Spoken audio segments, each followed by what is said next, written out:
Good morning. I am so happy to be with you here today. If you don't know who I am Melissa Mobley. I am one of the pastors here at Roswell United Methodist Church and at Chapel Roswell, and it is a privilege to come and share with you. Today we're going to be hearing from the Gospel of Matthew, the 14th chapter, verses 13 through 21. It's going to be up here on the screens, and how Jesus calls us not only to see miracles, but to be a part of them. Now, when Jesus heard this, he withdrew from there in a boat to a deserted place by himself. But when the crowds heard it, they followed him on foot from the towns. When he went ashore, he saw a great crowd, and he had compassion for them and cured their sick. When it was evening, the disciples came to him and said, "This is a deserted place, and the hour is now late. Send the crowds away so that they may go to the villages and buy food for themselves." Jesus said to them, "They need not go away. You give them something to eat." They replied, "We have nothing here but 5 loaves and 2 fish." And he said, "Bring them here to me." And then he ordered the crowds to sit down on the grass. And taking the 5 loaves and the 2 fish, he looked up to heaven, blessed and broke the loaves, and gave them to the disciples. And the disciples gave them to the crowds. And all ate and were filled. And they took up what was left over of the broken pieces, 12 baskets full. And those who ate were about 5,000, besides women and children. Miracles. Miracles are something that I would imagine we would all agree that we love. I mean, what is not to love about a miracle? They tell us about the seemingly impossible happening. They're stories where the blind see, the deaf hear, the broken are made whole, and like today's story, where the hungry are filled. This is an important story. In fact, it's so important that all 4 gospel writers include it in their account of Jesus' life. The miraculous feeding of over 5,000 people just can't be left out.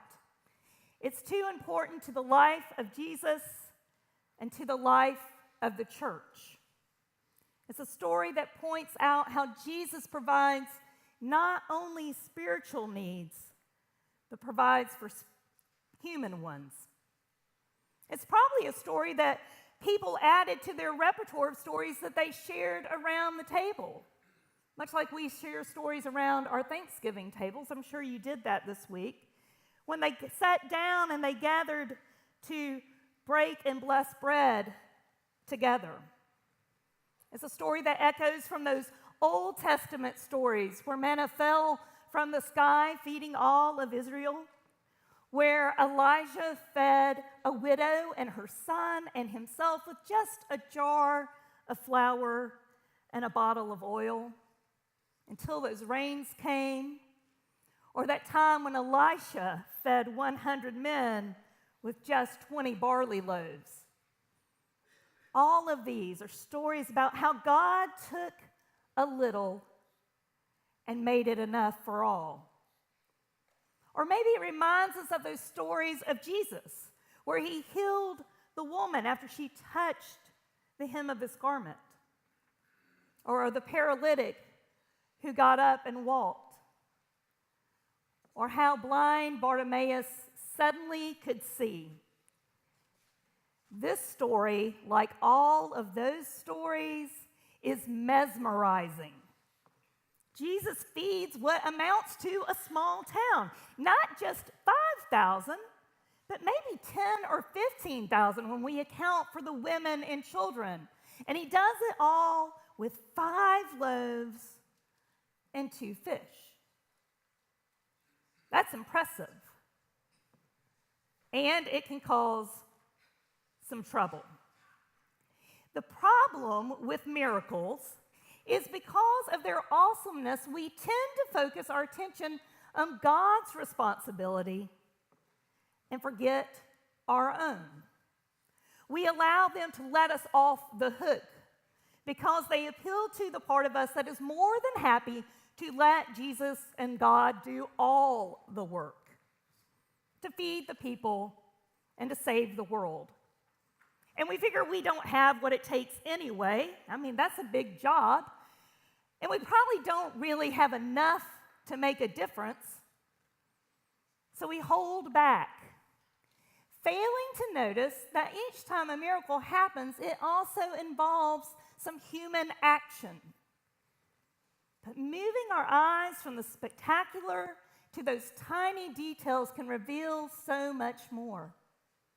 It helps us see how we're invited to stop waiting for miracles and instead asked to participate in them. Moving to action, it helps us loosen our grip on only seeing after our own needs, reimagining the possibilities and transforming us into the people that God has called us and created us to be. Now, when the story begins, Jesus is having a bad day. We're told that when he heard this, he withdrew. Well, let me tell you what the this is that he heard. He heard about the grisly death of his cousin, his friend, and his ministry partner, John the Baptist. Now, you probably remember some things about John the Baptist. He's the one who leapt inside of his mother's belly when Mary came because Jesus was near. He's the one who proclaimed that the Messiah, Jesus, had come. And he is the one who baptized Jesus. Who could blame Jesus for wanting to be alone after receiving news like that? I think we all would feel that way. And so he goes and he climbs into the boat, leaving the crowd, and makes out for a lonely, deserted place. Except that the crowds hear about it. And they make haste. And they follow after Jesus on foot, nevertheless, and they beat him there. So that when he arrives and he climbs out of the boat, thinking that he's going to have a moment to himself, what he finds is that the crowd that he left has come along on this journey with him. And what does Jesus do? Jesus doesn't say, "Go away, I need to be by myself right now." But rather, Jesus has compassion on them, and he goes to work. Jesus releases his grip for the moment on his own need for solitude and begins to help.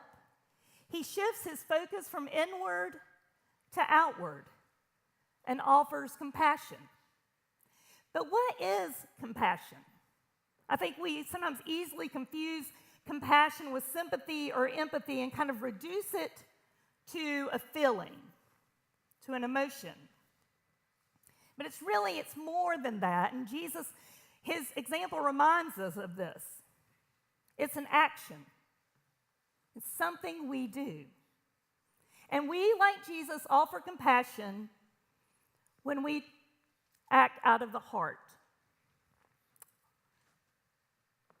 What Jesus does is at the heart of who he is. And what Jesus shows us is that we are to act out of the heart of who we are created to be. But in truth, it's not even at the heart, but it is of the heart. Because compassion springs up from our hearts when they're moved by the awareness of another's needs. When we encounter someone or something and we begin to feel that urge within us, that shifting of the spirit, that we have to do something, and we know that unless we do something, that it's just not going to feel right. You know those moments in your life. We have to respond. Those are the moments when we're acting with compassion. Compassion leads with the heart, and it comes from the heart, and it shifts our focus from ourselves and our needs and our resources, and it leads us to love the person who is in front of us as instinctively as we care for ourselves. But that's not easy. I don't think anyone here would be like, oh yeah, I can do that all the time. Because it's not. It's a hard thing to do. Because we are more prone to take care of ourselves and to expect the same of everyone else. And Jesus knows this. And the disciples, they surely remind us that it's true. Because as the day is coming to a close, what do? They come to Jesus and they say, Jesus, you need to send all these people away so they can go into town and get something to eat. Now, in honesty, that's a really practical thought because the disciples, they know what it is that they have with them, and they know that that's probably doesn't feel like it's going to be enough to feed this massive crowd. But then Jesus challenges them. Jesus challenges them to reimagine the possibilities by offering a better idea. Jesus says, tell them not to go away, but instead, you give them something to eat. Now, I can hear the protest already. Jesus, didn't you just hear us say that they need to go into town to get something to eat? There's just not enough here. The disciples, they see scarcity. They see people that have no lunch boxes or backpacks with them, and they assume that they didn't bring anything out there with them. But Jesus operates out of a different set of assumptions. Jesus sees plenty. He sees lots of people, lots of food, and lots of possibilities. Maybe he didn't know exactly how it was going to work out, because I always think that if we knew how it worked out exactly, then wouldn't the gospel writers have kind of described that to us? They all four wrote about it. And Jesus was fully human and fully divine. So maybe he didn't know exactly how it was going to work, but nevertheless, he takes what is at hand. He breaks it, and he gives it to the disciples to share. This is maybe the most profound thing that Jesus does in this entire story. He asks the disciples, the people, to reimagine the possibilities for giving food to the hungry crowd. And when they can't do it, he gets to work, showing his lordship over all that is involved, but also bringing them in to be a part of the work. Because Jesus knows that wherever there is plenty of God, there will be plenty of everything else. And compassion is contagious. The people, they saw Jesus put aside his own hurts that day, and just for a moment, he began to spend time healing their sick. And then they saw the disciples hand over all that they had, those 5 fish and those 2 pieces of bread. They saw intentional choices being made. And I wonder if that didn't inspire them to do likewise. Because surely their mothers didn't send them out into the wilderness without a pack of crackers or a box of raisins. Because if you have children, you know you don't go anywhere without a pack of crackers or some goldfish or a box of raisins tucked into the car or into your purse. And maybe they were sitting there and some friends were gathered around and somebody said, hey, what's that in your pocket? Is that a sandwich wrapped up? Why don't you tear that in half and we'll eat half of it, but let's put the other half in the basket when it comes around. Did they stop worrying about what it was that they didn't have and then begin to see what it was that they did have? Did they change their perspective so that all had enough? Many years ago, I served a very small church. Now, when I say a small church, this church was smaller, the congregation was smaller than most Sunday school classes, Bible studies, or even small groups here at Roswell. They had a long history. They'd been there for over 100 years, really almost close to 200 years. they were also really aware that their days were coming to a close. But that never stopped them from looking for ways to help other people. Now, many of them had lived through hard times. They were an older congregation, so they remembered the Depression. They remembered life through wars. And then they remembered the recession. They knew what it was to have plenty, and they also knew what it was to not have enough. And so they had decided years ago that they were going to make sure every year that children in their community had Christmas. This was going to be their thing. And so each year, the small band of people, it was about 25 of them, would gather together at Christmas time, and they would collect and distribute toys for Tots.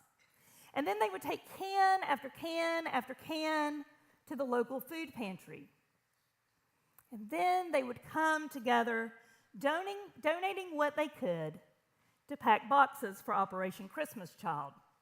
Some of you did that this year here.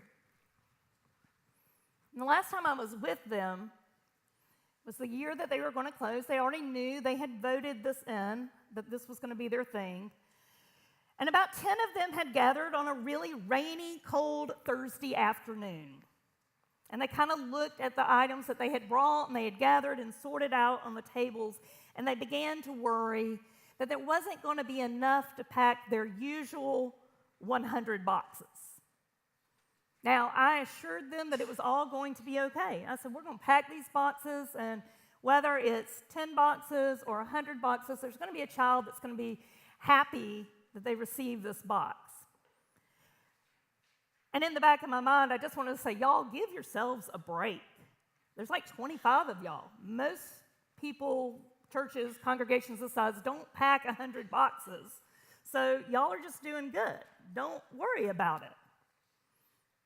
But I held my tongue because I knew it was important. And we prayed over the stuff, and we set to work. It was a great time of community because these people, they really needed to be together that day. And they knew it.